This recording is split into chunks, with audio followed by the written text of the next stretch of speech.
The last time the World Wushu Championships were held in the United States, Bill Clinton was in his first term as U.S. president.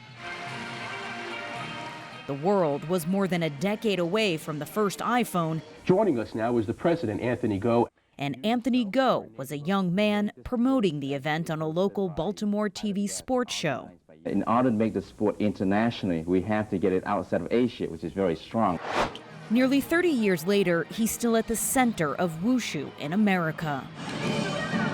What has changed within the sport in terms of its significance within the United States?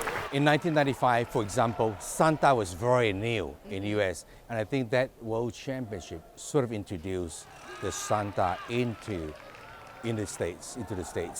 And the contemporary Wushu, which is the Taolu, the routine, was popular in one way, but having a World Championship in the United States and with the publicity it received between the martial art community, I think that helps to accelerate the promotion of the sport in the U.S.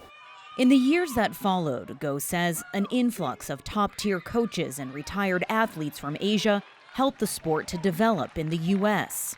According to the International Wushu Federation, roughly 100,000 people now practice Wushu in the United States and more than 100 million worldwide. At this year's championships, 600 participants representing teams from over 50 countries are competing under the theme of solidarity, peace, and friendship. China's national team has excelled, winning the most gold medals of any team. Many of the athletes participating in the championships for the very first time. The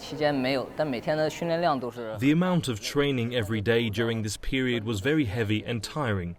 It was hard to put in the closed training every day, but the results are good. I'm very happy. The World Championships is the highest level of competition in the martial arts world. And after you get to the podium, you start from scratch. Still, train hard. It's my first time at the World Wushu Championships. There were a lot of people watching, and it's been good to meet new people.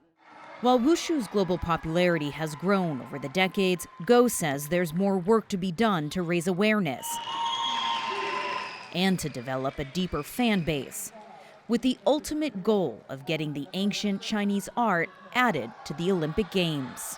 Once you have viewership, your commercial value increase. You have more sponsors. You can increase your popularity. So it's all one connected to the other. There's no shortcut. So it's a lot of work ahead of us. Go hoping that history will repeat itself, boosting the sport's popularity nearly 30 years after the last time the World Wushu Championships were held in the U.S. Toni, Waterman, CGTN, Fort Worth, Texas.